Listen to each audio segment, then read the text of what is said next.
Hi friends, இது உங்கள் சுதா சமையல். இன்னைக்கு நம்ம பார்க்க போகிற ரெசிபி உங்கள் வீட்டு குட்டீஸ்க்கு ரொம்பவும் பிடிச்ச ஃபேவரட்டான ஈவினிங் ஸ்நாக்ஸ் அண்ட் பிரேக்ஃபாஸ்ட்டாக கூட இதை நீங்கள் ரெடி பண்ணி கொடுக்கலாம். பட்டர் கார்ன் பிரெட் டோஸ்ட் தான் பார்க்க போகிறோம்.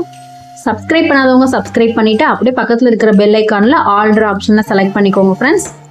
1/2 கப் அளவு வேக வச்சுருந்த ஸ்வீட் கார்ன் எடுத்துக்கோங்க. எக்லெஸ் மயோனஸ் 2 டேபிள் ஸ்பூன் எடுத்து கார்ன் கூட இதை நல்லா மிக்ஸ் பண்ணிக்கணும்.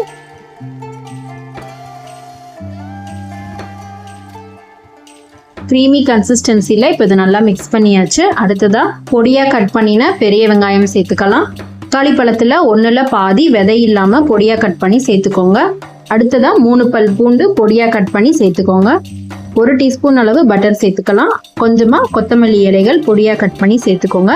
இப்போ இதை நல்லா நம்ம மிக்ஸ் பண்ணிக்கணும். சால்டட் பட்டர் சேர்த்தனால நான் சால்ட்டு சேர்த்துக்கல. தேவைப்பட்டதுன்னா கொஞ்சமாக சால்ட் ஆட் பண்ணிக்கோங்க. இப்போ நம்ம பிரெட் எடுத்தாச்சு. இதுக்கு நான் நார்மல் மில்க் பிரெட் தான் எடுத்திருக்கேன். நீங்கள் சாண்ட்விச் பிரெட் கிடச்சதுன்னா அதை எடுத்துக்கோங்க.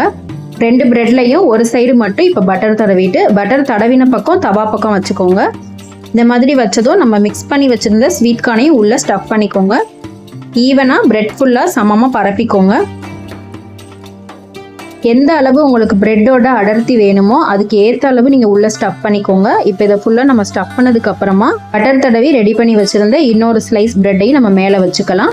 பட்டர் தடவின பக்கம் மேல் பக்கம் இருக்கிற மாதிரி பார்த்துக்கோங்க. கொஞ்சமாக பிரெட்டை சுற்றி கொஞ்சம் பட்டர் விட்டுக்கலாம். ஸ்டவ்வை லோ ஃப்ளேமில் வச்சுட்டு 1 to 2 மினிட்ஸ்க்குள்ளே ஒன் சைடு நல்லாவே குக் ஆயிரும். இது நம்ம இப்போ திருப்பிக்கலாம். ஃப்ளேமில் வச்சிங்கன்னா சீக்கிரமே பிரெட்டு கருகி வந்துடும். அதனால் லோ ஃப்ளேமில் வச்சுட்டு திருப்பிக்கோங்க. 2 சைடும் மாற்றி மாற்றி திருப்பி போட்டுக்கோங்க. ஈவினிங் டைமில் குயிக்காக ஏதாவது ஒரு ஸ்நாக்ஸ் ரெடி பண்ணி சாப்பிடணும் அப்படின்னா இதை கண்டிப்பாக ட்ரை பண்ணி பாருங்கள். ஈஸியாக இருக்கும். பீஸ் மட்டும் இல்லை, இது நமக்கும் ரொம்ப ரொம்ப பிடிக்கும். அந்த அளவுக்கு டேஸ்ட்டாக இருக்கும். நீங்களும் இதை உங்கள் வீட்டில் ட்ரை பண்ணிவிட்டு எப்படி இருந்துச்சுன்னு எனக்கு கமெண்ட்ஸில் சொல்லுங்கள் ஃப்ரெண்ட்ஸ். வீடியோ பிடிச்சிருந்தா லைக் பண்ணிவிட்டு அப்படியே சப்ஸ்கிரைப் பண்ணாதவங்க சப்ஸ்கிரைப் பண்ணிக்கோங்க. தேங்க்யூ ஃபார் வாட்சிங்.